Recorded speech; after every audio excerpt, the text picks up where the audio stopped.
Hey everyone, I'm finally here to do the Canyon Roadlite 5 review. It's only been a year. Yeah, I know it's been kind of a delay. I rode this bike quite a bit last summer.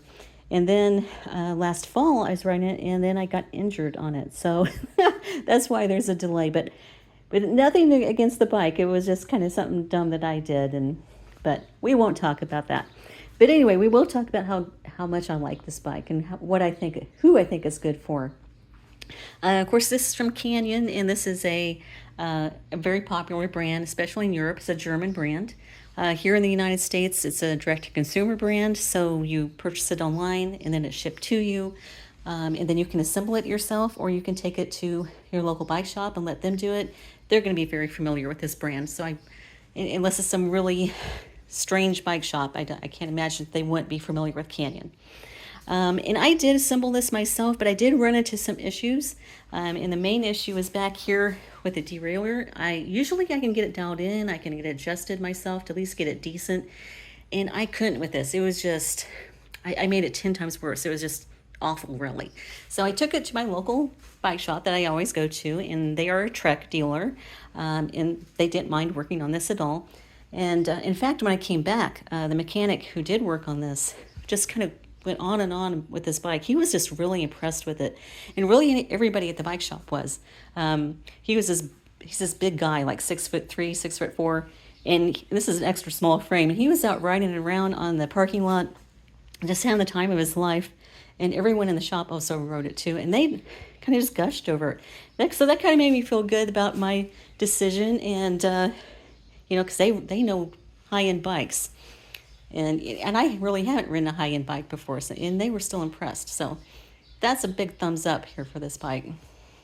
Now, of course, this isn't a high-end bike from Canyon. This is actually their cheapest model. The Roadlite 5 and the Pathlite 5 are the cheapest ones. That I believe they're the cheapest ones sold to the United States anyway. But even though it is their cheapest model, I think that you still get some of that flavor of the high performance in this, because Canyon is known for high performing bikes. I mean, they make bikes that win the Tour de France, so they know what they're doing. And I can kind of tell that with this bike, because it is just so fun. It's a very playful bike, a very engaging bike, much more so than, I got my gravel bikes here, and those are much more planted. When you're just going down a hill, it's just going to keep its line. They kind of plow along, very stable. This isn't like that. I mean, this isn't unstable, but it's definitely more lively when you're riding it. It kind of hops and jumps in the back a little bit. And I love that about it, because it's just so engaging and just so energetic. I mean, I'm probably not explaining that well, but this is a very, I don't know. I think you kind of just feel more of the road, but not in a jarring or in a bad way, but just in again, just in an engaging way. And that is so important for a fitness bike, or a bike that's supposed to be encouraging you to get out and ride more. This absolutely does that.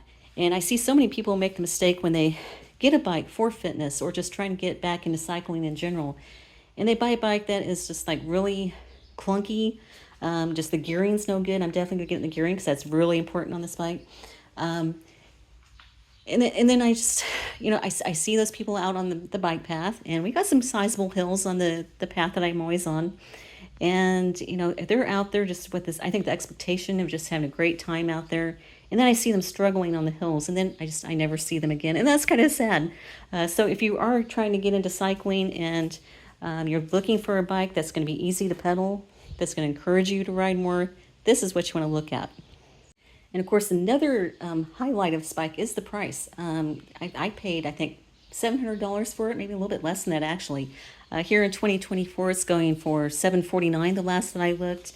But that is a great value. And since this is a direct-to-consumer brand, you do eliminate that dealer markup. And that's why you get a little bit more for your money with Canyon.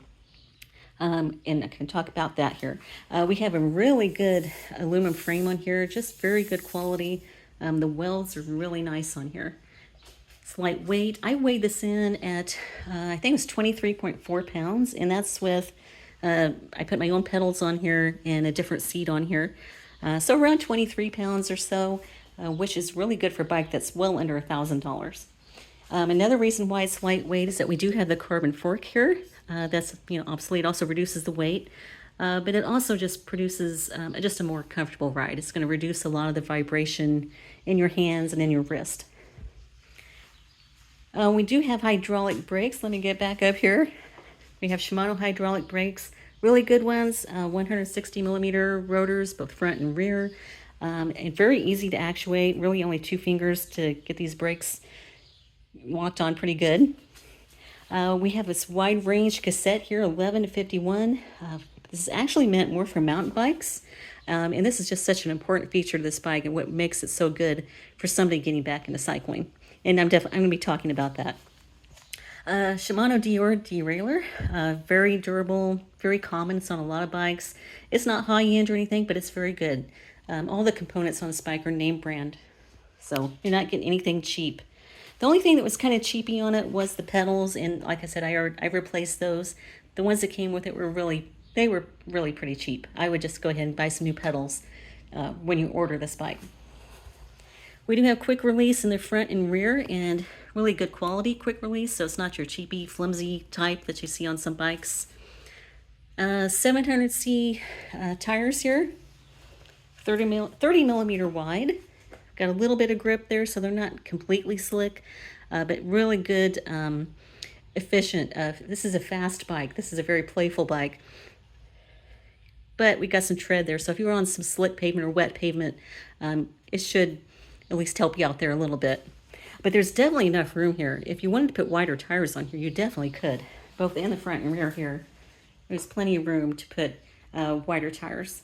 So if you want to do some gravel riding or just for a little bit increased comfort or stability, you can definitely do that on this bike. So it's very versatile. It also has some good utility to it too, since you can add a rear rack or fenders if you wanted to. Really, my only complaint of the bike is that there's only one bottle cage mount. I would definitely like to see at least one more, maybe here or up on the top tube.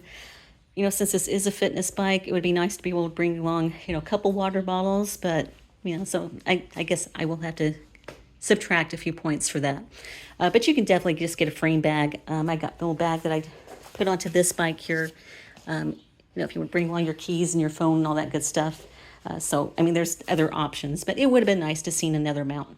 Now, pretty much all the components on this bike, all the parts on this are very lightweight, and you can actually go on Canyon and look at all their specs, and they give you the weight of everything on here, your handlebars, the seat post, pretty much everything. So you can get a lot of details on this bike before you buy it. But here on the front here, the handlebars, they're just flat. We got a flat stem, flat bar, little bit of a curve back towards you. We have ergonomic grips, and they are comfortable. Lightweight seat post. Like I said, I already switched out the seat. I don't think I showed you the original seat, but this is the original seat.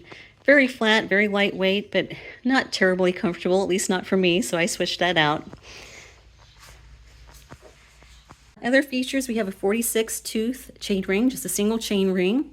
This is a press fit bracket. And I think that's all I want to get to on that. I think I went over most of the features. But what I really want to talk about is back here, this gearing. The gearing here is so important on this. A big reason why I got this bike is because I wanted to get into riding road bikes or bikes that aren't electric. I wanted to be able to do the pedaling myself to get into shape and just prove to myself that I could do it. And I thought this bike would be perfect for that because it's lightweight and it has this back here that's going to help on the hills. And this is such a key to any bike that you get.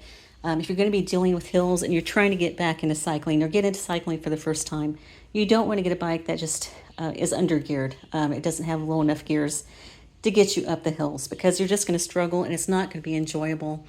This is something you really want to look at in any kind of fitness bike that you get. So we got our low gear here, which is actually your biggest gear. And then you got your high gear, which is going to be the hardest to pedal, but give you the most speed. And this, again, this is a fast bike. This is a very good hill climbing bike. And again, just very engaging, very, very fun to ride. And I wish I could explain it better. But yeah, I like highlighting bikes like this. I'm not really into the super high-end expensive bikes or the latest and greatest technology. I like finding things like this that are a good value, that people are going to enjoy, that they can afford. So you're going to be seeing more bikes like this on this channel. And I really don't feel the need to upgrade on anything on this. I might get a suspension seat post in the future, just because I have a sensitive back, and that's actually how I injured myself. So that'll probably change. And I may eventually put some wider tires on here just for a little bit of increased comfort, but maybe not. I'm really happy with how the bike is set up and just how it performs. And you're going to be seeing this bike out on a lot of trails here. I got a lot more videos coming, a lot of, and I'm getting more into this, all these routes that I've been creating here for Illinois. And I'm really excited about doing those. So you're going to be seeing this bike in action, and if I have any issues with it, I'll definitely let you know, but I don't anticipate having any problems with it. I'm very happy with it. I think that's it. I hope I went over everything. But yeah, if you're on the fence on this bike and if you don't know if it's good quality or not, it is. I wouldn't worry about that. It's a very good brand, very fun to ride, very capable, great for the hills. I actually looked forward to riding up hills on this bike, and I didn't think I would ever want to ride up a hill on a bike without a motor. This one, I don't worry about it. So who knew? I didn't know. But anyway, thanks for watching, and I hope that was a decent video. I know it's been a long time coming, but thanks so much for watching and supporting the channel, and I look forward to many more videos to come.